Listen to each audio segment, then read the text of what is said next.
Hello guys, welcome to my channel study point.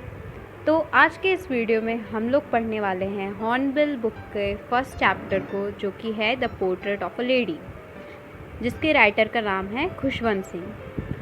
Portrait का क्या मतलब होता है? पोर्ट्रेट का मतलब होता है पिक्चर ऑफ अ पर्सन। तो इस चैप्टर में हमें एक लेडी के बारे में बताया जाएगा, उनकी पिक्चर हमारे माइंड में उतारी जाएगी, वो भी लिख करके।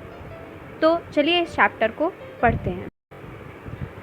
My grand mother, like everybody's grandmother, was an old woman.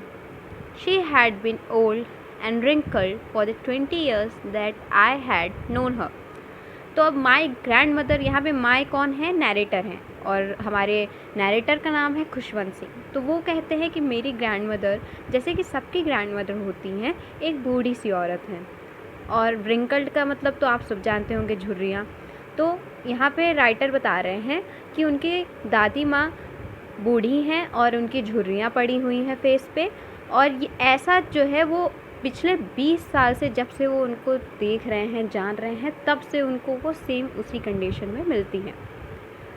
People said that she had once been young and pretty and had even had a husband, but that was hard to believe.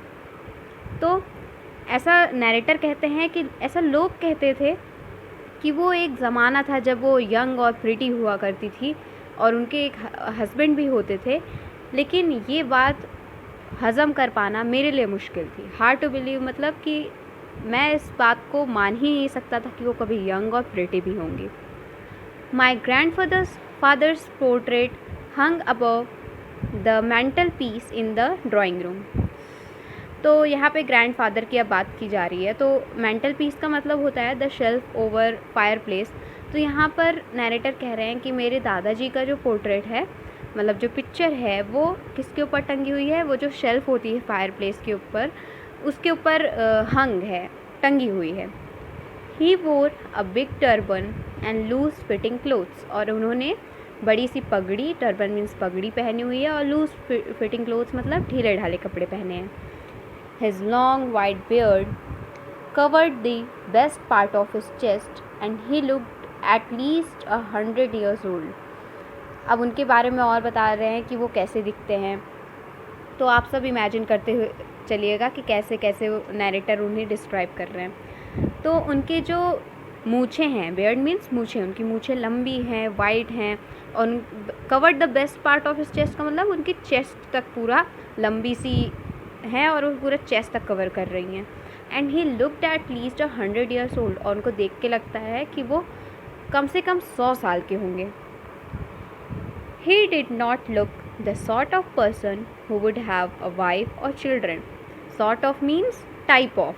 तो उनको देख के ऐसा नहीं लगता कि वो एक ऐसे टाइप ऑफ पर्सन होंगे जिनके बच्चे और वाइफ होंगी। He looked as if he could only have lots and lots of grandchildren. उनको देख के तो ऐसा लगता है कि इनके तो ग्रैंड चिल्ड्रन से होंगे, मतलब इतने बूढ़े हैं वो। As for my grandmother being young and pretty, the thought was almost revolting. So इस फेस का मतलब क्या है? The thought was almost revolting का मतलब है हार्ड टू बिलीव। तो मेरी ग्रैंड मदर को अगर कोई कह रहा है कि यंग और प्रिटी हैं, तो ये तो भाई मैं कभी नहीं मान सकता। हार्ड टू बिलीव वाला फैक्ट है ये। She often told us of the games she used to play as a child, और वो प्रायः हमें बताया करती थी कि वो कौन कौन से गेम बचपन में खेला करती थी। That seemed quite absurd and undignified on her part, and we treated it like the fables of the prophets she used to tell us. तो एब्सर्ड का मीन्स है कि इलॉजिकल या फिर मूर्खतापूर्वक लगना। अनडिग्निफाइड का मतलब है डिसरिस्पेक्टफुल, एंड फेबल्स का मतलब होता है ऐसी कहानियाँ जो एंड में हमें कुछ मोरल प्रोवाइड करें, और प्रॉफिट्स का मतलब है सेंट। तो इसमें कह रहे हैं हमारे राइटर कि अगर वो मुझे ये सारी जो बातें बता रही थी कि मैं बचपन में खेला भी करती थी, तो ये सारी बातें मुझे बहुत इलॉजिकल लगती थी उनके पार्ट में, और हम उनकी कहानियों को एक तरीके की फेबल की तरह सुनते जाते थे, जो कि जैसे फेबल्स सेंट बताते हैं, वैसे हम अपनी दादी माँ की कहानियों को भी कंसिडर करते थे। She had always been short and fat and slightly bent.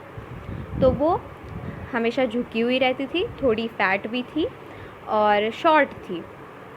Her face was a criss cross of wrinkles running from everywhere to everywhere. जैसे बूढ़े लोग हो जाते हैं तो उनके चेहरे पे हर जगह रिंकल्स पड़ जाती हैं, तो क्रिस क्रॉस लाइन्स बनी रहती हैं, वैसे ही इनकी भी दादी माँ जो थी उनके फेस में हर जगह क्रिस क्रॉस लाइन्स थे। No, we were certain she had always been as we had known her. तो यहाँ पे जो हमारे राइटर हैं वो एकदम एश्योर हो के बोल रहे हैं कि मैं एकदम पूरा निश्चित हूँ कि मैं जब से उनको जानता हूँ वो ऐसी ही सेम मुझे मिलती चली आ रही हैं। Old, so terribly old, that she could not have grown older and had stayed at the same age for 20 years.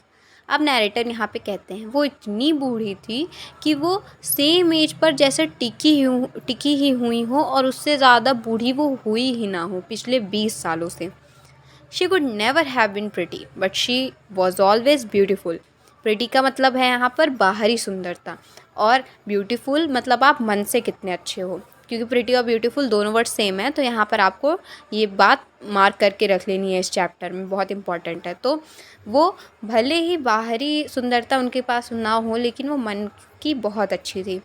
She hobbled about the house in spotless white with one hand resting on her waist to balance a stoop and the other tailing the beads of her rosary.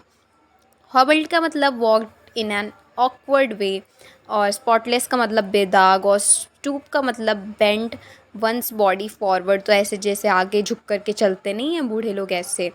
तो rosary का मतलब यहाँ पर है जो जप माला होती है, वो बीड्स वाली होती है जिन्हें लेकर के बूढ़े लोग प्रेयर करते रहते हैं। तो यहाँ पे नैरेटर बता रहे हैं कि उनकी दादी पूरे घर में चलती रहती थी और बेदाग मतलब ऐसे वाइट कपड़े पहने हुए उनको देख करके लगता था कि जैसे उनके कपड़ों में कहीं मतलब उनको देख करके लगता ही नहीं था कि कहीं एक भी दाग होगा, उनको देख करके ऐसा प्रतीत होता था। फिर उनका एक हैंड जो रहता था वो उनके कमर पर रहता था ताकि वो जो स्टूप करके जो झुक के चलती थी ना बेंड करके, वो उसको बैलेंस कर पाएँ। उनके दूसरे हाथ में उनकी जपमाला होती थी।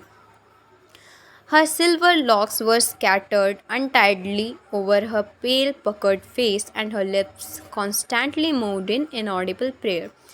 Now पकड़ फेस मीन्स ईयर कि मतलब चोंच के तरह ऐसे निकला रहता है, होंठ जो है थोड़ा कुछ कुछ लोगों को देखिए जो बूढ़े हो जाते हैं उनके होंठ जो है आगे की तरफ निकल आते हैं, तो थोड़ा चोंच की शेप में। तो यहाँ पे नैरेटर कह रहे हैं हमारे कि उनके जो सिल्वर लॉक्स मीन्स हेयर, उनके जो हेयर हैं वो सिल्वर कलर के हैं और मतलब अनटाइडली वे में वो स्कैटर्ड रहते हैं उनके फेस पे, और उनका फेस जो है वो पेल मीन्स थोड़ा डल है और चोंच की तरह आगे निकला है। उनके जो लिप्स हैं वो आप उसे हर टाइम देखेंगे कि वो मूव करती रहती हैं प्रेयर में, मतलब उनकी दादी माँ हर टाइम प्रेयर मन में करती रहती हैं। और इनऑडिबल का मतलब है कि मन में ऐसे बस मुंह उनका चलता रहे, होंठ चलता रहे, लेकिन सामने वाला सुन ना पाए कि वो क्या बोले पड़ी हैं। Yes she was beautiful. Narrator कहते हैं हाँ वो ब्यूटिफुल थी क्योंकि वो मन से अच्छी थी। She was like the winter landscape in the mountains, an expanse of pure white serenity, breathing peace and contentment.